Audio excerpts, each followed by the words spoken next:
भारत का इतिहास बहुत पुराना माना गया है।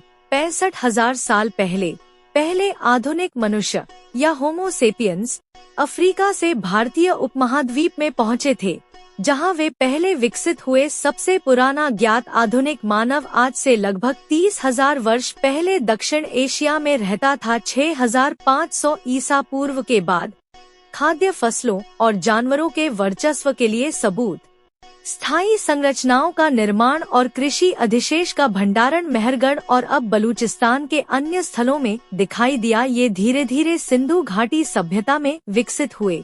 दक्षिण एशिया में पहली शहरी संस्कृति, जो अब पाकिस्तान और पश्चिमी भारत में 2500 से 1900 ईपू के दौरान पनपी। मेहरगढ़ पुरातात्विक दृष्टि से महत्वपूर्ण स्थान है, जहां नवपाषाण युग 7000 ईसा पूर्व से 2500 ईसा पूर्व के बहुत से अवशेष मिले हैं। सिंधु घाटी सभ्यता, जिसका आरंभ काल लगभग 3300 ईसा पूर्व से माना जाता है, प्राचीन मिस्र और सुमेर सभ्यता के साथ विश्व की प्राचीनतम सभ्यता में से एक है। इस सभ्यता की लिपि अब तक सफलता पूर्वक पढ़ी नहीं जा सकी है। सिंधु घाटी सभ्यता वर्तमान पाकिस्तान और उससे सटे भारतीय प्रदेशों में फैली थी।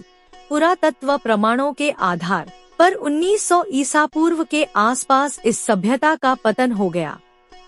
19वीं शताब्दी के पाश्चात्य विद्वानों के प्रचलित दृष्टिकोणों के अनुसार आर्यों का एक वर्ग भारतीय उपमहाद्वीप की सीमाओं पर 2000 ईसा पूर्व के आसपास पहुंचा और पहले पंजाब में बस गया और यहीं ऋग्वेद की ऋचाओं की रचना की गई। आर्यों द्वारा उत्तर तथा मध्य भारत में एक विकसित सभ्यता का निर्माण किया गया, जिसे वैदिक सभ्यता भी कहते हैं।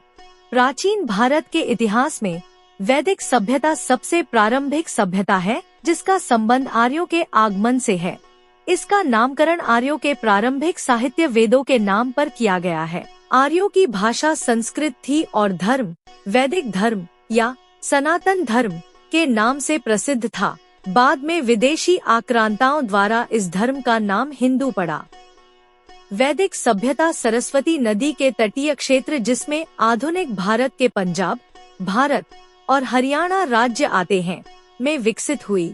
आम तौर पर अधिकतर विद्वान वैदिक सभ्यता का काल 2000 ईसा पूर्व से 600 ईसा पूर्व के बीच में मानते हैं, परंतु नए पुरातत्व उत्खननों से मिले अवशेषों में वैदिक सभ्यता से संबंधित कई अवशेष मिले हैं, जिससे कुछ आधुनिक विद्वान यह मानने लगे हैं कि वैदिक सभ्यता भारत में ही शुरू हुई थी। आर्य भारतीय मूल के ही थे और ऋग्वेद का रचना काल 3000 ईसा पूर्व रहा होगा, क्योंकि आर्यों के भारत में आने का न तो कोई पुरातत्व उत्खननों पर आधारित प्रमाण मिला है और न ही DNA अनुसंधानों से कोई प्रमाण मिला है। हाल ही में भारतीय पुरातत्व परिषद द्वारा की गई सरस्वती नदी की खोज से वैदिक सभ्यता, हड़प्पा सभ्यता और आर्यों के बारे में एक नया दृष्टिकोण सामने आया है। हड़प्पा सभ्यता को सिंधु सरस्वती सभ्यता नाम दिया है, क्योंकि हड़प्पा सभ्यता की 2600 बस्तियों में से वर्तमान पाकिस्तान में सिंधु तट पर मात्र 265 बस्तियां थी, जबकि शेष अधिकांश बस्तियां सरस्वती नदी के तट पर मिलती हैं। सरस्वती एक विशाल नदी थी, पहाड़ों को तोड़ती हुई निकलती थी और मैदानों से होती हुई समुद्र में जाकर विलीन हो जाती थी। इसका वर्णन ऋग्वेद में बार बार आता है। यह आज से 4000 साल पूर्व भूगर्भीय बदलाव की वजह से सूख गई थी। आर्य लोग खानाबदोश गडेरियों की भांति अपने जंगली परिवारों और पशुओं को लिए इधर से उधर भटकते रहते थे। इन लोगों ने पत्थर के नुकीले हथियारों से काम लेना सीखा। मनुष्यों की इस सभ्यता को वे यूलित सभ्यता कहते हैं।